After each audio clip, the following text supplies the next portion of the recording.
NSC వాళ్ళు కొత్త gold scheme అయితే లాంచ్ చేస్తారు. దాని గురించి మనం ఇప్పుడు మాట్లాడుకుందాం. వీళ్ళు లాంచ్ చేసినవి ఈజీఆర్స్ అంటే ఎలక్ట్రానిక్ గోల్డ్ రిసిప్ట్స్. మే 4th నుంచి వీటిని లాంచ్ చేశారు. సో ఈజీఆర్స్ అంటే సింపుల్ గా మనం మాట్లాడుకోవాలంటే మనం గోల్డ్ ఇన్వెస్ట్ చేద్దాం అనుకున్నాం అనుకోండి. ఫర్ ఎగ్జాంపుల్ ఫిజికల్ గోల్డే కొన్నాం, ఆర్నమెంట్ రూపంలో కొనుక్కున్నట్లయితే మనకి మేకింగ్ ఛార్జెస్ అవి పడతాయి కదా.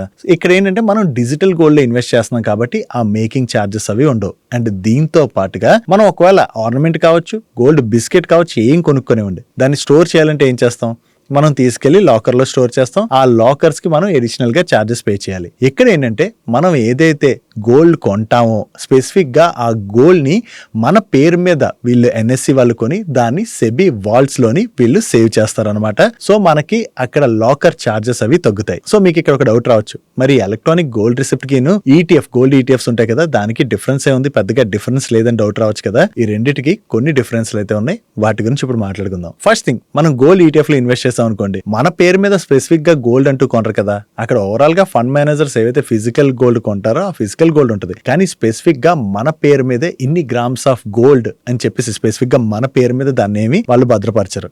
బట్ ఇక్కడ ఈజీఆర్స్ లో మనం ఇన్వెస్ట్ చేస్తే మన పేరు మీద స్పెసిఫిక్ గా గోల్డ్ కొని దాన్ని వీళ్ళు భద్రపరుస్తారు. అంటే దీన్ని మనం కొనుక్కోవచ్చు, ఎప్పుడు కావాలంటే అప్పుడు అమ్మేయచ్చు, ట్రేడ్ కూడా చేసుకోవచ్చు. సింపుల్ గా చెప్పాలంటే స్టాక్స్ లా అనమాట. ఈవెన్ గోల్డ్ ఈటీఎఫ్ లో కూడా అలాగే మనం ఎప్పుడు కావాలంటే అప్పుడు కొనుక్కుని ఎప్పుడు కావాలంటే అప్పుడు అమ్మచ్చు. అండ్ దీంతో పాటు మనం గోల్డ్ ఈటీఎఫ్ లో ఇన్వెస్ట్ చేసాం అనుకోండి, ఆ రోజు ఐఎన్ఏవి వాల్యూ ఏదైతే ఉంటుందో దాన్ని బట్టి మనం చెక్ చేసుకుని మనం ఇన్వెస్ట్ చేసుకోవాలి. ఒక్కోసారి ఐఎన్ఏవి అనేది ఎక్స్పెన్సివ్ గా ఉంటుంది. సో ఎక్స్పెన్సివ్ గా ఉన్నా మనం ఏం చేయలేం, ఆ టైంలో ఇన్వెస్ట్ చేయవలసి వస్తుంది. బట్ ఇక్కడ ఈజీఆర్స్ లో ఏంటంటే ఆ రోజు గోల్డ్ ఏ ప్రైస్ లో అయితే ట్రేడ్ అవుతుందో ఆ ప్రైస్ ప్రకారం ఇవి కూడా ట్రేడ్ అవుతాయి కాబట్టి మనం హ్యాపీగా ఆ ప్రైస్ చెక్ చేసుకుని, అంటే మార్కెట్ లో గోల్డ్ ప్రైస్ కి ఇక్కడ పెద్ద డిఫరెన్స్ ఉండదు కాబట్టి చెక్ చేసుకుని డిజిటల్ గా ఇన్వెస్ట్ చేసుకోవచ్చు. దీంతో పాటు మనకి గోల్డ్ ఈటీఎఫ్ లో ఇన్వెస్ట్ చేసినప్పుడు మనకి ఫండ్ మేనేజ్మెంట్ ఛార్జెస్ ఉంటాయి కదా, అవి కొంత ఎక్స్ట్రాగా ఉండొచ్చు, అంటే ఈజీఆర్స్ తో కంపేర్ చేస్తే. ఎందుకంటే ఈజీఆర్స్ ఏవైతే ఉన్నాయో వాటిని ఎన్ఎస్సి వాళ్ళే మెయింటైన్ చేయబోతున్నారు కాబట్టి అక్కడ ఛార్జెస్ మనకి కొంత తక్కువగా ఉండేటువంటి అవకాశం ఉంది. సో గోల్డ్ ఈటీఎఫ్స్ తో కంపేర్ చేస్తే ఈజీఆర్స్ తో కొన్నప్పుడు